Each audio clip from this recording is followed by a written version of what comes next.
her. And maybe that doesn't sound appropriate. I don't know. I know we'll all miss her. That's a given. But I know how excited she is to be there. So we'll miss you, Miss Dott.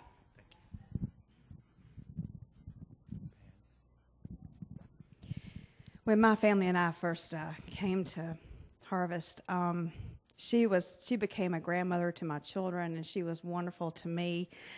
And so many things I remember, and one of them was one of our very first ladies' Christmases together. I thought she was going to be this sweet little lady, you know, that's just going to be really nice to everybody, and oh, was I wrong. Yeah, she definitely liked to steal the gifts, and she had just had no mercy on anybody.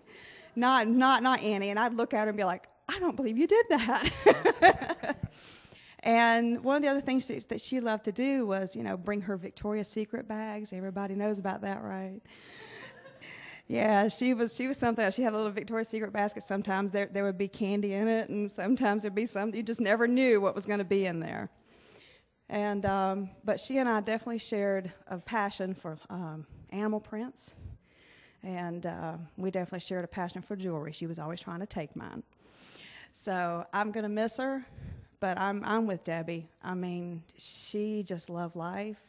She was so ready to go home, and I'm really so happy for her that it actually gives me a joy and a hope for when it's my turn to go home. Thank you, Pam. Miss Gwen. Hello, I'm Gwen. My family and myself, George Ebert, he passed on 7 years ago, and Christina was 7 years old when she started visiting this church. And I remember Miss Dott loving on her. And my husband, she knew that he was sick. He was just a shy person. Anybody in here remember him? He hardly talk. But there comes Miss Dott with her loving and giving self. She always bring lime pie for George. Even when George is not at church, not feeling well, she always bring the lime pie. And Christina and myself would take it home to give her. So, Miss Dott, I'm going to miss you, but your love and your kindness will be a memory to me, and it's an example I'll always follow. Miss Dott, I came to visit you, and I'm so glad I did came to visit you 2 weeks ago. And she told me, she said, Gwen, pray with me. Christina and myself was in the room, and she said, I'm ready to go home. And I said, what a joy when you know your heart. Oh, sisters and brothers in here, let's live a life like this, because it's a joy and a humble attitude when you can say, I'm ready to go. And I really want all of us to be in that place when our time comes. I'll miss you, Miss Dott, but you'll be in my heart always. I'm just going to introduce him as Clarence. I'll let him tell you his official title. Miss Dott, I grew up in church, probably 20 years here from the time I was born till now. So she was like my grandma. And I don't really remember her much as a kid. I remember her more being like really loving on me and just sort of being there for me and stuff my teenage years. And that's really when I remember her. And a lot of you guys know I'm in the pool all the time. I grew up in the pool. I'm a swimmer. And Miss Dott, she would tell it like it is, and she didn't care how it was. And she several times loved to mention how sexy my legs were. And and if she was younger, she could sit on my lap, and if she could take me home with her, and just stuff like that. And so, only Miss Dott could get away with something like that. But it was just, I remember when we went to see her when she was in the ICU at the hospital, and we were looking for, and we didn't know which room it was. And like one thing that really marked me was just the nurse in there. When we told her we were looking for Dorothy Haynes, and that lady, she gasped, and she was like, "That lady, she is heaven. Like she's ready to go to heaven." She just, she's so full of life and so full of joy. That's when she was in the ICU, and that's the way she was, and that much pain and everything, and she still was happy. And so it just tells you how special she was, and we're all going to miss her. Thank you, Clarence. Yes, Clarence's title is Boyfriend. Okay, just so you know. Amy? My first Sunday meeting Miss Dott was about 7 years ago, and that was our first Sunday here. And I did not know Miss Dott. Was not warned about Miss Dott. And I was in the restroom. I was a little nervous. This was my first Sunday. And she came in the restroom. And you can imagine with me, she looked at me like that, okay? And she said, "You don't look like a pastor's wife."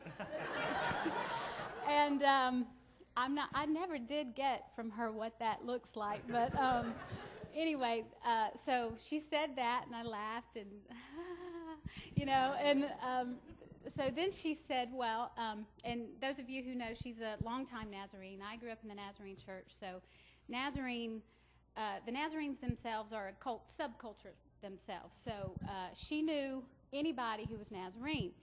So in the bathroom still, she said, my sister attends Memphis Calvary.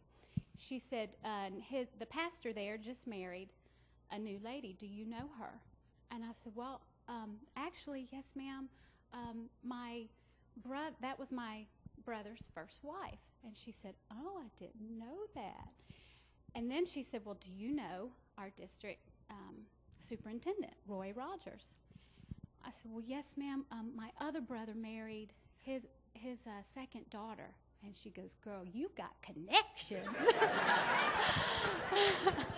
So I'm hoping I passed muster somewhere along the way, because she asked me what size shoe I wear. So I'm thinking I did, but I think sometimes it does help who you know, and I'm glad that I knew Miss Dott. That's right. Thank you, Amy. Alyssa. Hello. I've grown up in this church. I'm 18, so I've been here since I was born. And Grandma Dott, that's who I knew her as. My grandmas both died as a young age, and she took me in and told me that I was her granddaughter.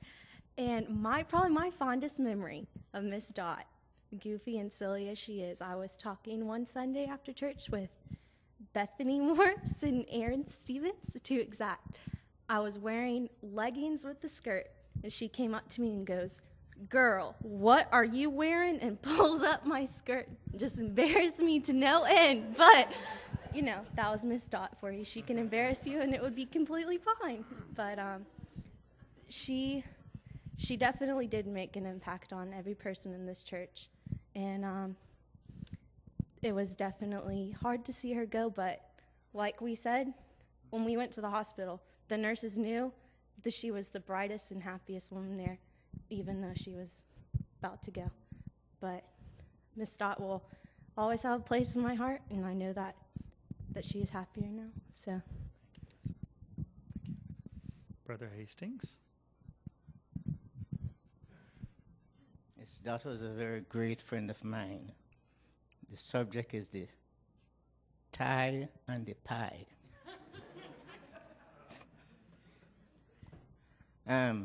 That told us Sunday, oh, I have brought a pie for you. I didn't hear it properly, and I thought it was a tie. So, Miss Dott is one of the last one to leave the church. Even inside, you can't find her.